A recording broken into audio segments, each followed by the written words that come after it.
When I'm not trying to squeeze every last day I can out of my paper admissions bracelet to a dinosaur-themed amusement park, I like to answer questions that I get on YouTube. So let's get to it. I've been playing guitar for 12 years and I've always wondered what is the difference between a lick and a riff. I've tried to ask several people, but sadly I haven't gotten a good clear answer. So I talked about this in one of my recent videos where I revealed that I don't like the word lick, and I think I'm actually going to change it to phrase when I talk about it. But what I think the difference between a riff and a lick is, a riff seems to be like one kind of melodic piece that you can build a song around, kind of like that's like a riff to me. And a lick, I think, is more of like a sequence of notes that you can kind of use generically in any piece of music. And I don't really mean generic in like a bad way, but kind of like just some kind of like pentatonic run or something like that you can play in any different key to kind of like solo, play lead or whatever. So to me, that's the difference between a lick and a riff, or to me, a phrase and a riff. Thoughts on EQ pedals? Ever used one? You know, I've never actually owned an EQ pedal because I never thought I really needed one. All the amps I've ever had have like a bass mid treble adjustment, and that's always been good for me. Me personally, I think that you can kind of control so much of the EQ of your instrument just in kind of like the way that you play it. And an EQ pedal, for my own personal taste, has always just kind of like seemed like I wouldn't get my money's worth as far as using it. I know that in some contexts, like if you're playing like in a bigger band with a bunch of instruments, you really want to be able to fine tune and dial in like a specific frequency or like cut out specific frequencies. But for me, I personally have never really felt the need for an EQ pedal, but I know a lot of people use them.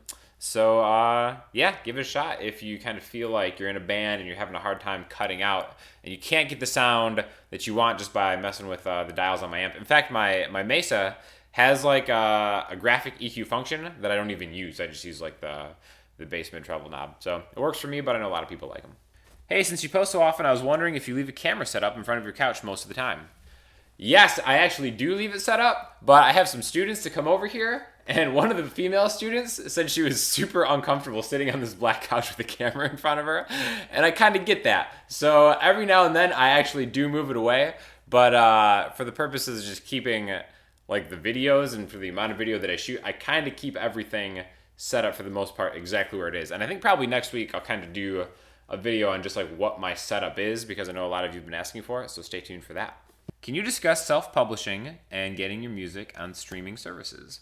Yeah, so I've used 3 different sites over the years. I think the first one I used was Tunecore, which at the time, I mean, it was fine. Like all of them worked, first of all. I never had like a bad experience with any of them. It just kind of depends on what kind of value you have. I've used Tunecore, CD Baby, and Distrokid. Tunecore was cool, but I think it's for some projects that I just kind of like wanted on the internet and I knew I wasn't going to sell a lot of. It's like $50 a year, which, you know, doesn't really seem like that much, but there are alternatives that you can get way cheaper than that. So that was Tunecore. CD Baby to me had kind of like the clunkiest interface as far as like getting your reports and stuff. I will give Tunecore that. And by the way, it's like an easy process. Like all of these, you just really kind of like, as long as you have an image for like your artwork that's sized right and all your files, like WAV files or whatever, it's pretty easy. You just kind of upload and they walk you through the step every single time. So I've never had a bad experience like them being too hard to use.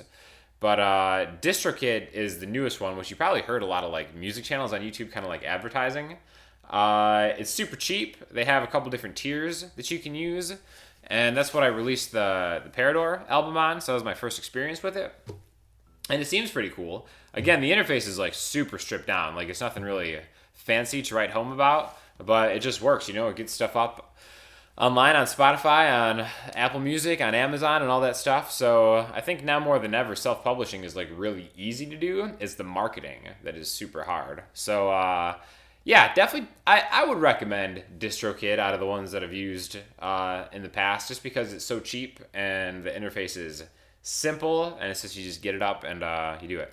Now, as far as like publishing and like the rights and stuff like that, I think that's something that a lot of artists worry a little bit too much about, like as far as like getting their music ripped off and stuff like that. I've never personally ever had a problem with that, and I think, like I said, that's something that people overthink a lot. because you can always prove that you've had, like, you own your own music as long as you have files that like date back to before anybody could have like ripped it off or whatever. But yeah, so I'm gonna recommend Distrokid, but definitely, Tunecore and CD Baby are the other ones that I've used, and they've all been pretty fine. If there's one thing that can be learnt in a couple minutes, it isn't blues. So we've arrived at our Salty Blues Player comment of the week. If there's one thing that can be learnt in a couple minutes, it isn't the blues. The composition of that sentence astounds me. And I'm definitely not like a stickler for grammar on YouTube comments. Like, I know some QA videos will like purposely read typos and stuff. It's like, come on, you knew what they meant. But when it comes to like trolling videos and stuff, you realize that there's like a delete button that you can kind of go back and try to get your point across in a way that makes a little bit of sense. So anyways, if there's one thing that can't be learnt in a couple minutes, it's not the blues. Can you explain Reverb.com to me? Yeah, so Reverb.com is just kind of like a musical reselling site, kind of like eBay. But I think, if I'm not mistaken, you guys can correct me on this, I think you get a little bit, or they take a little bit less off the top than eBay does. I've never actually bought or sold from Reverb, but I know Justin, who is like the pedal savant, uses it a lot, and he likes it. So they definitely have like a cool selection, and their sales and support staff is probably one of like the big reasons to use Reverb as a buyer other than eBay, because I know they can answer questions and stuff like that too. So I know they offer like lessons and stuff too. I think it's like a different site. So maybe check it out. I know definitely just browsing Reverb at like all their used gear is like a great way to burn hours in the middle of the night. But basically, I just kind of think of it as like an alternative to eBay to buying and selling gear. Hey, I got into a bit of a friendly disagreement with my buddy last night. We were practicing a few songs to play live, and on this one I take rhythm. He goes off on a lead, and I tell him he's not changing chords with me. He tells me that I have to keep up with him. Why do you think Marty McFly told the band to try to keep up? I tell him I'm rhythm, he needs to watch for my changes, which is only between two chords. As someone who performs live, where do you stand? This sounds like some typical lead guitar player BS, that the rhythm player is supposed to change with what he's doing. That makes no sense at all whatsoever. That's why you kind of have to be on the same page with the rest of your band, because if a lead player is playing, he's got to know where the changes are. So to kind of like play, to change what your chords are around what a lead player is doing is like a phenomenally difficult task. In fact, the only experience I've ever had doing that, I was doing this show with this singer who's a great friend of mine, but she had way too much going on, and she had this artist series booked out at like this like big kind of community center like stage, which is actually like a pretty nice arena type stage thing. And it was me on guitar, on classical guitar, and it was like this awesome dude, my man Victor, on piano, and this singer, right? And she kept like, when it actually came time to perform, she kept rearranging the arrangement of the music. Like we didn't have a lot of rehearsal, so we weren't like super prepared, but we were like ready to go. And every now and then she'd like put a chorus in where the verse was. She would kind of like repeat a verse over and over again. And I don't know what was going on with her that night, but she was just all over the place. And it was so stressful. And me and the piano player were like look at each other because we'd have to be on the same page as her. So we were kind of following what the singer was doing as far as like what part of the song to go to.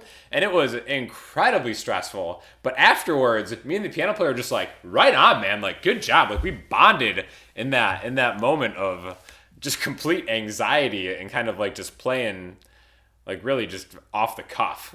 So definitely have the chord changes set aside ahead of time, and the lead player should for sure be following the chord changes and not the other way around. So last week we talked a little bit about Prince and some of his deep cuts, and I'm going to link you to a song called Stare, which is one of my favorite Prince songs. It has like the nastiest bass line. And it's just so good. It's deep cut that I'd never even heard of until they started streaming some stuff, and I was kind of just like going through his back catalog. So yeah, definitely check out Prince. He's the man. There's so much music to go through, even though I was never like a huge fan of his style growing up. I'm definitely learning to respect him a lot more, and I've always really respected his musicianship. I mean, he's amazing.